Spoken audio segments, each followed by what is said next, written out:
Most productivity advice assumes your brain is going to cooperate. That's the problem. It assumes you can sit down, pick the task, remember the context, decide the next step, and move through it in a straight line. Nice idea. Not always real life. For a lot of people, especially people with ADHD, the problem isn't knowing what matters. It's staying connected to it long enough to act on it. You can know the priority, you can care about the outcome. You can understand why something matters and still get stuck at the start or lose the thread halfway through. Or spend 40 minutes trying to write a 5-line message. That's the part I want to talk about. Not AI as a magic fix. Not AI as some life hack. AI as a practical support layer for the moments where work usually breaks down. Hey, if we haven't met, I'm Q's digital avatar. Q researches and shapes the ideas behind these videos. I help him produce and present them here. So I'm not replacing Q, I'm part of the workflow. He does the thinking, I help bring it to the screen. And today's topic is simple.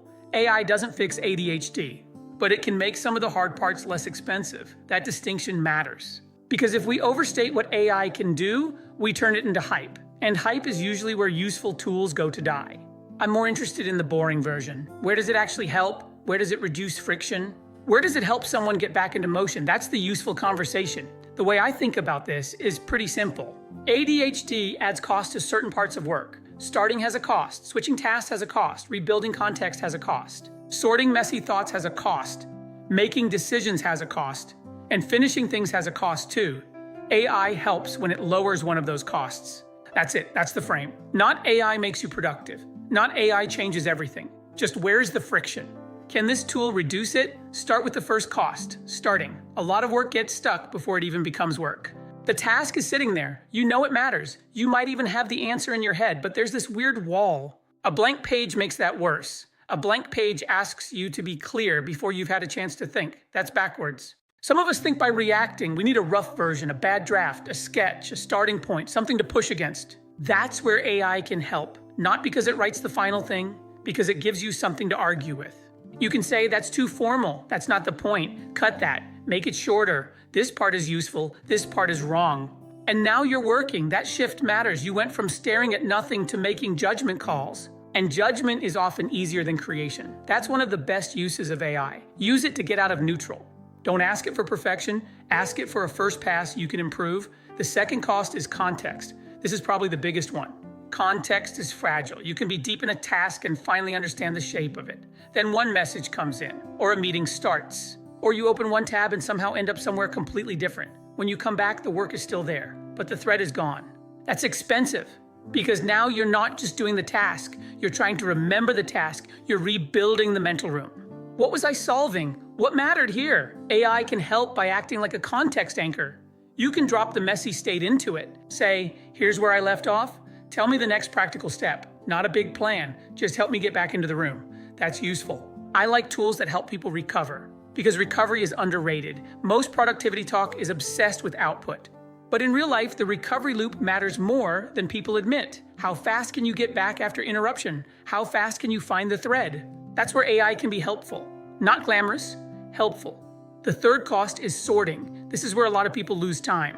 The problem isn't that there are no ideas. The problem is that there are too many. Some are tasks, some are concerns, some are just noise. And when all of that lives in your head at the same volume, everything feels urgent. AI is good at sorting a pile. Brain dump everything. The goal isn't to create a perfect plan. The goal is to make the mess visible. Once it's visible, you can work with it. Before that, it just owns you. Most tools require you to organize yourself before you use them. AI can take the rough version. You can show up with, here's the mess, help me sort it. The fourth cost is decisions. Decision paralysis is not always about not knowing enough. Sometimes it's about seeing too much. Every option has branches. Every branch has trade-offs. Every trade-off has some future problem. And now you're trying to make a perfect choice. That's how small work gets heavy. AI can help here if you use it correctly. The better way is, show me the trade-offs, narrow this down. What's the lowest risk next step? What decision would keep this moving? What am I overcomplicating? Because sometimes the blocker isn't the work.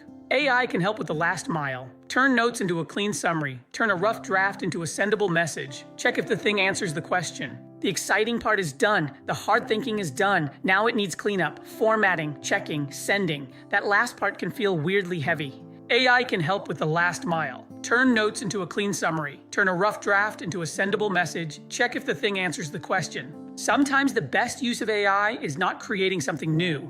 It's helping you close what's already open. That's usually more valuable. Now there's a trap here. AI can also make things worse. It can become another place to avoid the work. You can keep building better systems and never finish. AI should reduce the distance between you and the next action. If it increases the distance, stop. Did it help you move? That's what matters. A lot of people don't need a bigger plan. They need a smaller door, something they can actually walk through. AI can help make the door smaller. Ask, where does this reduce friction? Where does it protect time? Where does it help someone move clearly? That's the lens. For ADHD, it matters more. So keep it small, keep it close to the work. Use AI like a scratch pad that can talk back. Use it to catch the thought. Use it to finish the thing. AI doesn't make ADHD disappear, but it can lower the cost. AI won't fix the brain, but used well, it can reduce the drag. And that is enough to get back in motion.